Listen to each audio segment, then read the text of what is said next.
имрӯз дар пойтахти Тоҷикистон шаҳри Душанбе рақобатҳои рӯзи дуюми Гранд-слами Душанбе 2026 пайгирӣ шуданд. Дар ин рӯзи рақобатҳо ҷудокорон дар 4 вазн 73-81 килограмми мардон ва 63 килограмми занон болои табқаи баромаданд. Баъд аз 1 кило ва 1 биринҷии рӯзи аввал акнун аз вазни чолишбарандази 73 ва 81 килограмм дар рӯзи дуюм барои тими миллии ҷудои кишвар умеди медали тилло бармало аст.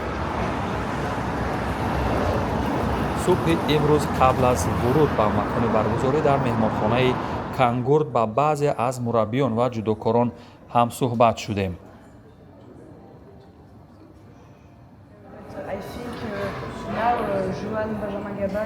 Мне больше всего понравилось, конечно, как нас встречают, какая организация, все на высшем уровне. Город очень красивый. Ваши розы просто по городу просто покорили мое сердце. Гостеприимство на высшем уровне, поэтому мы с удовольствием приезжаем в Таджикистан, в Душанбе.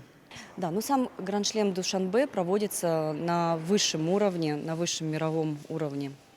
И организация очень хорошая, волонтеры помогают, если что, какие-то есть вопросы, всегда помогут, куда пройти, куда добраться. В общем, все вопросы, которые появляются, все решают. Это очень радует.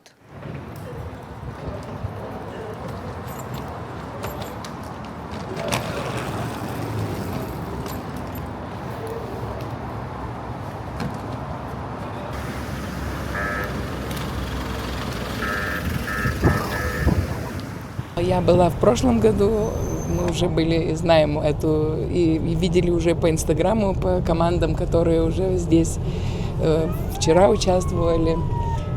Ну так это, конечно, вау.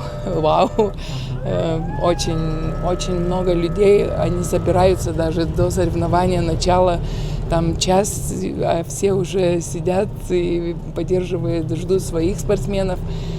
Но это, да, это как парижский гранд-слам. Но это ваши болельщики, я говорю, это как всегда был парижский гранд-слам. Это был такой, даже в Токио так нету.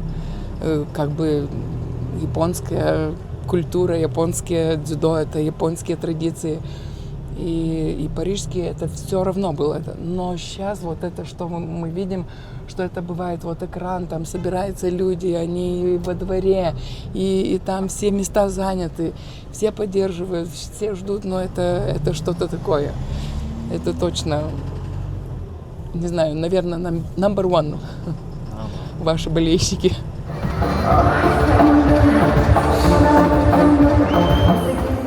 دومین روز از سیومین دوره از گرندسلم دوشنبه 2028 خوش آمدید. پایتخت تاجیکستان شهر دوشنبه با بهترین شکل ممکن این مسابقات مشهور را میزبانی کرد و این سطح میزبانی دنیای جودو را واقعا تسخیر کرد و امروز در محل برگزاری مسابقات قصر تنیس با چهره‌های شاخص واخوردیم. از آن جمله دو کرات قهرمان بازی‌های المپیک از ژاپن مهمان گفتگوی ویژه ما بود که نظر ایشان رو هم بفهمیم و قبل از برگزاری رقابت‌های روز دوم که امروز در دسته وزن 73 و 81 کیلوگرمی مردم برگزار می‌گردد و همچنین در دسته وزن 63 و 70 کیلوگرمی زنان نظر آنها را هم منظور شما می‌گردانیم و نظراتی که واقعا از شکوه و جلال این مسابقات با نفوذ حکایت می‌کند.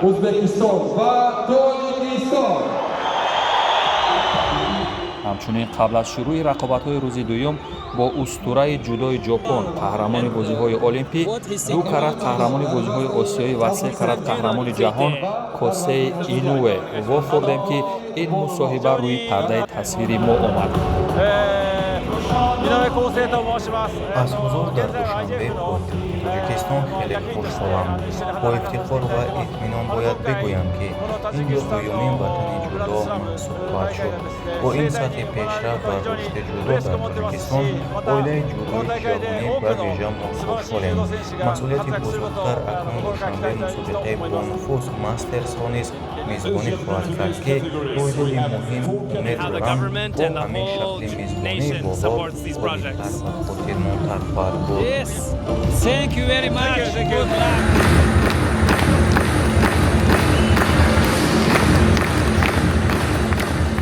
пеш аз ҳама бинед ки ҳама ин бо дастгирии бевоситаи пешвои миллат президенти давлатамон муҳтарам Эмомалӣ Раҳмон ва дастгири раиси шаҳри Душанбе муҳтарам Рустами Эмомалӣ мебошад, ки чунин варзишгоҳҳо сохта ба истифода бурда шуда. Яъне ки шумо бинед, ки дар як муддати кӯтоҳ варзиш чӣ хел пешравӣ карда истодааст. Дзюдо бошад дар охири 3 соли охир аз 50 вақте ки раиси федератсияи ҷудои Тоҷикистон муҳтарам Исмоил Маҳмадзоир омад ба сари федератсия, аз 50 ҷо мо ба 10гона беҳтаринои дунё ворид шудем, ки мо дидем, ки дар чемпионати Осиё, ки ҳозир як ҳафта пеш гузашт, мо дар умум ҷои дурум ва дар мобайни мардум, дар умум ҷои дуюм, дар мобайни мардум мо ҷои якум ишғол кардем, ки давлатҳои ҳамсояи мо шашуму даҳум буданд, ки ин як пешравии таърихӣ аст дар ҷудои тоҷик. Ин ҳама ин аз системаи корӣ аст. Баъд аз ҳама муҳимаш бо ин аст, ки мардуми тоҷики мо ҳамаш гӯштина дӯст медоранд. Гӯштини миллӣ сар карда аз гӯштини миллӣ то гӯштини ҷудо. дар қасри теннис ва маҷмӯаи варзишии обии пойтахт маросими расмии ифтитоҳи яке аз чорабиниҳои бонуфузи сайри ҷаҳонии ҷудо Гранд-слами Душанбе 2026 баргузор гардид. Дар маросим муовини якуми раиси шаҳри Душанбе Шарифи Бахтиёр Маҳмудзода, раиси кумитаи кор бо ҷавонон ва варзиш назди ҳукумати ҷумҳурии Тоҷикистон Зулфиқор Гулаҳмадзода, президенти Федератсияи ҷудои Тоҷикистон Исмоил Маҳмадзоир, директори логистикии Федератсияи байналмилалии ҷудо хонум Агуи Галея Луиза ширкат намуданд. қобили зикр аст, ки дар Гранд-слами Душанбе 2026 240 ҷудокор аз 34 кишвари ҷаҳон ширкат доранд. Дар ҷараёни чорабинии парчамҳои ҳамаи кишварҳои иштирокчӣ ба намоиш гузошта шуда, инчунин барномаи консертӣ, ки инъикосгари фарҳанги миллати тоҷик мебошад, пешниҳоди ҳозирин гардид. имрӯз ҷудо майдони нанг аст. имрӯз ҷудо майдони нанг аст. рӯҳу равони майдони нанг аст. зимни суханронии худ президенти Федератсияи ҷудои Тоҷикистон Исмоил Маҳмадзоир таъкид намуд, ки соҳаи варзиш барои ташаккули насли солиму тавоно дар ҷомеа аҳамияти аввалин дараҷа дорад. Мавсуф зикр намуд, ки аз рӯзҳои аввали истиқлолияти давлатӣ президенти ҷумҳурии Тоҷикистон, пешвои миллат муҳтарам Эмомалӣ Раҳмон ба рушди соҳаи варзиш, тарғиби тарзи ҳаёти солим ва омодасозии варзишгарони касбӣ таваҷҷӯҳи хос зоҳир намуданд. Бо ташаббуси пешвои миллат як қатор барномаҳои давлатӣ ҷиҳати рушди устувори соҳа дар ҷумҳурӣ қабул гардиданд. маҳз дар натиҷаи чунин сиёсати дурбинона варзишгарони тоҷик дар мусобиқаҳои бонуфузи байналмилалӣ аз ҷумла гран-при, гранд-слам, ҷоми ҷаҳон ва чемпионатҳои ҷаҳону Осиё иштироки фаъолона намуда, парчами ҷумҳурии Тоҷикистонро дар арсаи байналмилалӣ баланд мебардоранд. Соли ҷорӣ ҷудокорони тоҷик бо масъулияти баланд дар мусобиқаҳои байналмилалӣ иштирок намуда, сазовори 4 медали тилло, 4 нуқра ва 3 биринҷӣ гардиданд. ҳамчунин таъкид гардид, ки моҳи декабри соли ҷорӣ мусобиқаи мастерс 2026 дар шаҳри Душанбе баргузор мешавад, ки яке аз бонуфузтарин чорабиниҳо дар низоми байналмилалии ҷудо ба ҳисоб меравад. Инчунин директори логистикии Федератсияи байналмилалии ҷудо Агуи Галея Луиза зимни баромади худ ба Федератсияи ҷудои Тоҷикистон барои дар сатҳи баланд баргузор намудани мусобиқаи Гранд-слам изҳори миннатдории самимӣ намуд. намуд. пешрафти ҷудои Тоҷикистон аз рушди оммавӣ то варзиши касбӣ ва ташкили мусобиқаҳо ба таври равшан эҳсос мегардад. ин муваффақият ҳамчунин бо интихоби шумо ҳамчун мизбони мусобиқаи мастерс ки моҳи декабр дар шаҳри Душанбе баргузор мегардад тасдиқи худро пайдо намуд, афзуд Галея Луиза. бо садо додани суруди миллии ҷумҳурии Тоҷикистон Гранд-слами Душанбе 2026 расман ифтитоҳ ёфт.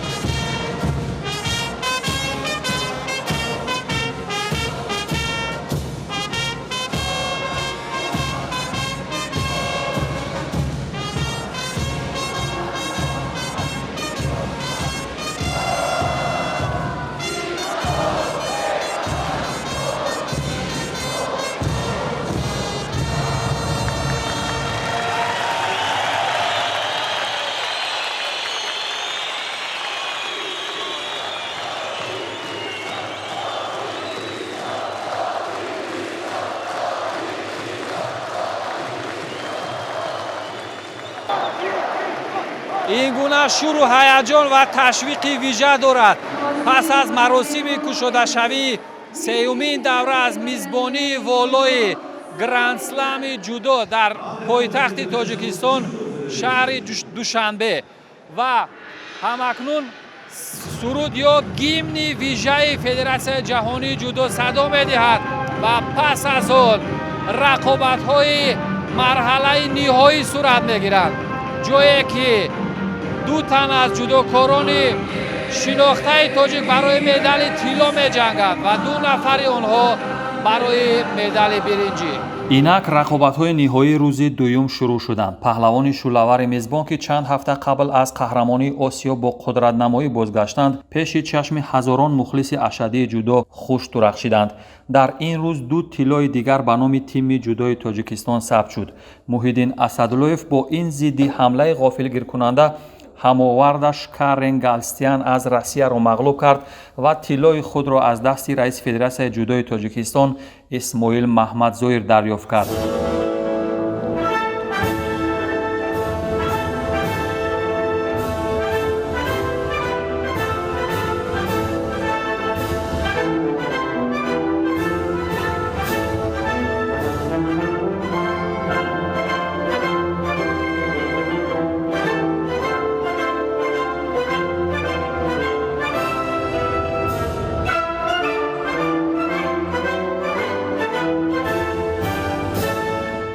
Somon Mahamadbekov ҳам сеюмин тиллои тими миллии ҷудои Тоҷикистонро дар Гранд-слами Душанбе 2026 дар вазни 81 килограмм ба даст овард.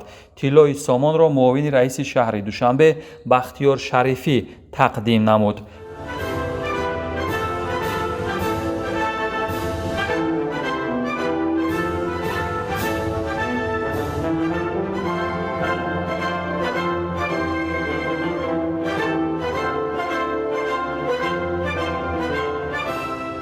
ҳамин тавр баъд аз ду рӯзи рақобатҳо тими миллии ҷудои Тоҷикистон бо 3 медали тилло ва 1 биринҷӣ садрнишин шуд.